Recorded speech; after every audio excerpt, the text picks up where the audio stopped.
Hello guys, once again you all are very very welcome to empirical classes.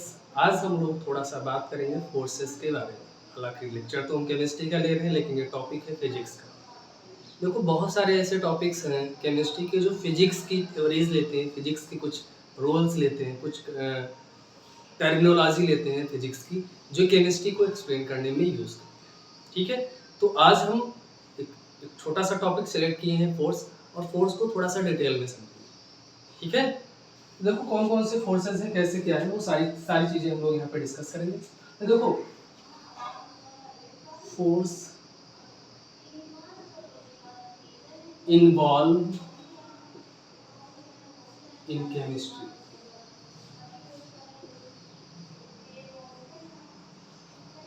कौन कौन से ऐसे forces हैं जो केमिस्ट्री में इन्वॉल्व होते हैं। इन फोर्सेस को पढ़ने का एक नई टेक्निक, नई तकनीक के थ्रू इनको समझने की कोशिश करेंगे। ठीक है, तो आप लोग इनको जानोगे, समझोगे, मजा आ जाएगा। ये जो वीडियो है, मैं फिर एक बार बता दूं, 11th 12th 9th 10th even all the classes के लिए, इसके साथ साथ एजुकेटर्स के लिए भी है। क्योंकि जो फोर्स है ये आप लोग 9th से पढ़ रहे हो, 9th में भी पढ़ा होगा, 10th में भी पढ़ा होगा, 11th में भी पढ़ोगे, 12th में भी पढ़ोगे। इसके साथ साथ जितने भी एजुकेटर्स वगैरह हैं उनके लिए भी ये कोर्सेज इंपॉर्टेंट है, वो भी जाने। इस यहाँ पे जो कोर्सेज बताया जाएगा वो एक नई तकनीक, नई टेक्निक से बताएंगे। आप लोग जब सुनोगे, समझोगे, तो आपको मजा आ जाएगा। देखो, बहुत ही सिंपल बात है। जैसे कि बहुत ही पॉपुलर फोर्स है ग्रेविटेशनल फोर्स, जिसको बोलते हैं गुरुत्वीय बल।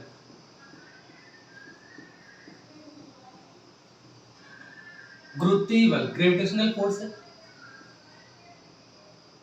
Gravitational force. एक और फोर्स है जिसको हम बोलते हैं Van der Waals force, Van der Waals force, Van der Waals बल।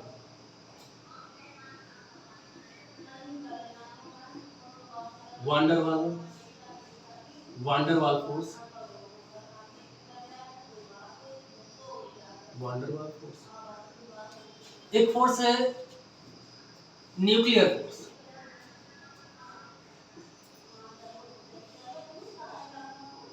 नाभिकीय बल।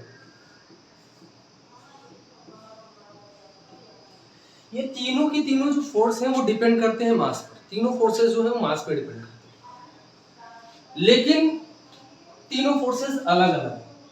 एक बहुत ही हम यहाँ पे एक स्केल बनाएंगे। ये न्यूली डिजाइंड स्केल है, नई नई स्केल है, और इसी स्केल के थ्रू हम तीनों फोर्सेस को पढ़ेंगे। वास्तव में जो तीनों फोर्सेस हैं वो डिपेंड करते हैं मास पर, द्रव्यमान पर निर्भर करते हैं। ठीक है, और साथ में डिस्टेंस पर, दूरी पर, डिस्टेंस पर, दूरी पर निर्भर करते हैं। दो ऐसे फैक्टर, तो इसको हम मास के टर्म में समझेंगे। मास पे ज्यादा डिपेंड करते हैं, हालांकि दूरी पर भी डिपेंड करते हैं। इसको हम समझेंगे मास के टर्म में। तो देखो, एक हम रेंज बना लेते हैं। एक रेंज है मास की 10 to the power -15 KG, 10 to the power -15 KG. ठीक है, और इसके एबो एक रेंज होगी, और एक इसके क्या होगी, बिलो रेंज होगी। एबो रेंज होगी और एक क्या होगी, बिलो रेंज होगी। 10 टू द पावर -15 से एबो, यहां तक कुछ ले रहा हूं, मतलब इस रेंज में 10 टू द पावर -15 केजी, इस रेंज में प्रोटॉन और न्यूट्रॉन एंड न्यूट्रॉन ये लाई करते हैं। हालांकि बात करें 10 टू द पावर एबो में, अगर हम बात करें तो 10 टू द पावर एबो में एटम्स और मॉलिक्यूल्स आते हैं, क्योंकि एटम्स जो होते हैं वो प्रोटॉन न्यूट्रॉन से बने होते हैं। इसका मतलब इससे ज्यादा वो भारी होंगे, हैवी होंगे, और जो मॉलिक्यूल है वो एटम से मिलकर बने हुए होते हैं। तो इसका मतलब जैसे जैसे हम इधर जाएंगे तो यहाँ पे क्या लाई करेगा, एटम लाई करेगा। यहाँ पे कौन कौन लाई कर रहे हैं, प्रोटॉन और न्यूट्रॉन लाई कर रहे हैं, यहाँ पे एटम लाई कर रहा है, और एटम से मिलकर क्या बने होंगे, मॉलिक्यूल्स बने होंगे। तो यहाँ पर कौन लाई करेगा, मॉलिक्यूल्स लाई करेंगे। और जो मॉलिक्यूल्स है, बहुत सारे मॉलिक्यूल्स मिलके, ठीक है, एक पर्टिकुलर मटेरियल का फॉर्म कर सकते हैं। जो भी मटेरियल्स हैं, जैसे कि मान लेते हैं कुछ वुडी मटेरियल्स हो गए हैं, मेटेलिक मटेरियल्स हो गए हैं, प्लास्टिक मटेरियल्स हो गए, ये सारे मटेरियल्स इधर लाई। ठीक है, यानी जितनी भी थिंग्स है वो सारी की सारी थिंग्स यहाँ पर लाई। तो देखो बहुत ही सिंपल है, यहाँ पर 10 टू द पावर 15 केजी से बिलो जहाँ पर प्रोटॉन और न्यूट्रॉन्स लाई करते हैं, यहाँ पर जो फोर्स आएगा वो आएगा न्यूक्लियर फोर्स। यहाँ पर जो फोर्स आएगा वो आएगा न्यूक्लियर फोर्स।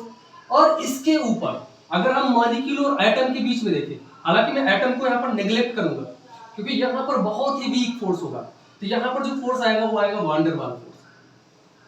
यहाँ पर जो फोर्स लाई करेगा वो फोर्स होगा वान डेर वाल फोर्स। अब समझो इस बात को बहुत ध्यान से, जैसे जैसे मान लो यहाँ से हम इस स्केल में यहाँ से इधर जा रहे हैं, तो इधर से इधर जाएंगे, left to sorry right to left जाएंगे। अगर हम राइट टू लेफ्ट जाएंगे तो जो न्यूक्लियर फोर्स है उसका जो मैग्नीट्यूड है वो इंक्रीज करेगा। राइट टू लेफ्ट जाएंगे तो न्यूक्लियर फोर्स का जो मैग्नीट्यूड है वो क्या करेगा, इंक्रीज करेगा।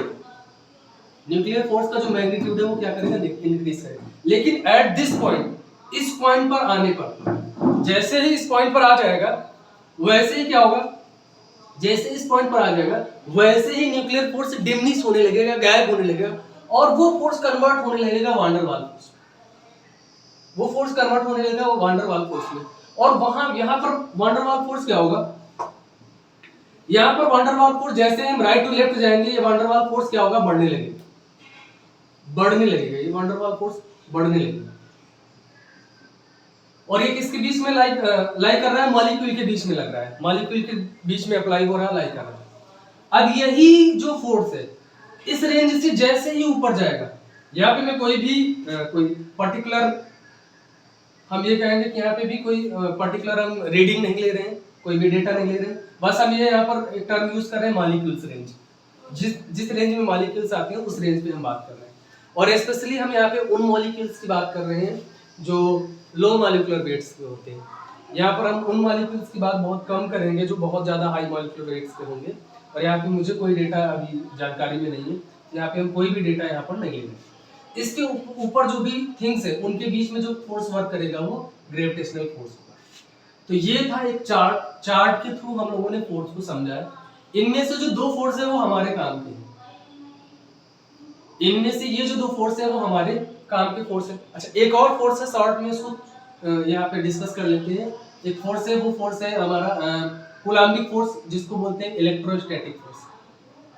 इलेक्ट्रोस्टैटिक फोर्स, इलेक्ट्रोस्टैटिक फोर्स, इस फोर्स को भी डिस्कस करते हैं सेपरेटली, थोड़ा सा इसमें डिटेल में समझेंगे इस फोर्स को। इलेक्ट्रोस्टैटिक फोर्स को थोड़ा सा हम लोग डिटेल में समझते हैं, बहुत अच्छा है, आप लोग इसको फिजिक्स में भी पढ़ोगे और इसमें कई सारी बातें हम लोग डिस्कस करेंगे, कई सारी बातें होंगी जो हम लोग इसमें डिस्कस करेंगे। तो जो इलेक्ट्रोस्टैटिक फोर्स है, इलेक्ट्रोस्टैटिक फोर्स, इसको कूलाम्बिक फोर्स भी बोलते हैं, इसको कूलाम्बिक फोर्स भी बोलते हैं। ये फोर्स चार्जेस के बीच में लगता है, एक पॉजिटिव चार्ज होगा और एक क्या होगा, नेगेटिव चार्ज होगा, और इनके बीच में क्या होगा, अट्रैक्शन होगा, इनके बीच में क्या होगा, अट्रैक्शन होगा। इसी बात को हम थोड़ा सा डिस्क्राइब करने की कोशिश करें। अट्रैक्शन होगा तो, लेकिन क्यों? अच्छा, एक और खास पॉइंट है, पॉजिटिव चार्ज और पॉजिटिव चार्ज के बीच में रिपल्सन, नेगेटिव चार्ज और नेगेटिव चार्ज के बीच में क्या होगा, रिपल्सन। पॉजिटिव चार्ज के बीच में रिपल्सन होगा, नेगेटिव चार्ज के बीच में रिपल्सन होगा, पॉजिटिव चार्ज और नेगेटिव चार्ज के बीच में अट्रैक्शन होगा। ये बात एनसीईआरटी में भी लिखी हुई, अनलाइक चार्ज अट्रैक्ट और like charge repel, unlike charge attract and like charge क्या करते हैं, रिपेल करते हैं। लेकिन इस चीज को कैसे एक्सप्लेन करेंगे, कैसे समझेंगे, इसमें हम सिर्फ 2 मिनट में इस बात को समझने की कोशिश करेंगे। एक खास बात समझते हैं, एक होता है इलेक्ट्रोन्यूट्रलिटी प्रिंसिपल। इलेक्ट्रोन्यूट्रलिटी प्रिंसिपल, एक होता है इलेक्ट्रोन्यूट्रलिटी प्रिंसिपल। एक रूल है, एक लॉ है, ये कहता है कि जो भी चीजें स्टेबल होंगी या स्थायी होंगी उनमें चार्ज क्या होगा, कम से कम हो। जो भी चीजें क्या होंगी, स्टेबल होंगी या स्थायी होंगी। स्टेबल या स्थायी का मतलब ये हुआ, बहुत सरल शब्दों में स्टेबल का मतलब समझो, जो चीज जिस फॉर्म में है वो लंबे समय तक बनी रहे उसी को बोलते हैं स्थायी। जो चीज एक पर्टिकुलर फॉर्म में जितना अधिक समय तक बनी रहेगी वो उतना अधिक ही क्या होगी, स्टेबल होगी। कोई एक चीज है, ठीक है, वो अपनी उसी फॉर्म में जितना अधिक समय तक स्टेबल होगी, वो उतना ज़्यादा अधिक क्या होगी, जितने अधिक समय तक उसी फॉर्म में बनी रहेगी, वो उतना ज़्यादा क्या होगी, स्टेबल होगी। तो जिन चीज़ों पर क्या होता है, चार्ज होता है, वो होती है क्या, अनस्टेबल। तो इलेक्ट्रोन्यूट्रलिटी प्रिंसिपल यही कहता है कि जो चीज़ें न्यूट्रल होती हैं वो ज़्यादा से ज़्यादा क्या होती हैं, स्टेबल होती हैं।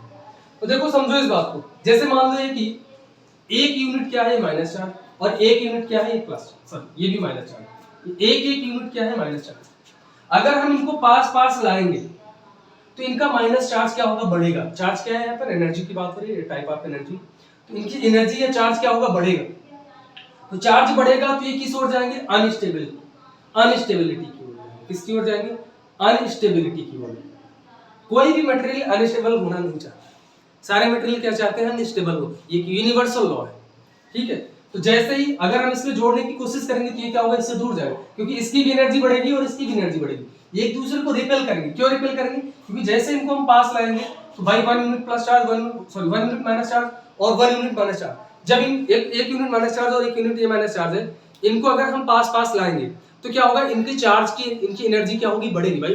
अब दोनों अगर मिल जाएंगे तो 2 यूनिट चार्ज बन जाएगा। 1 यूनिट माइनस चार्ज और 1 यूनिट माइनस चार्ज, अगर दोनों को हम मिला देंगे तो कितना, 2 यूनिट माइनस चार्ज हो जाएगा।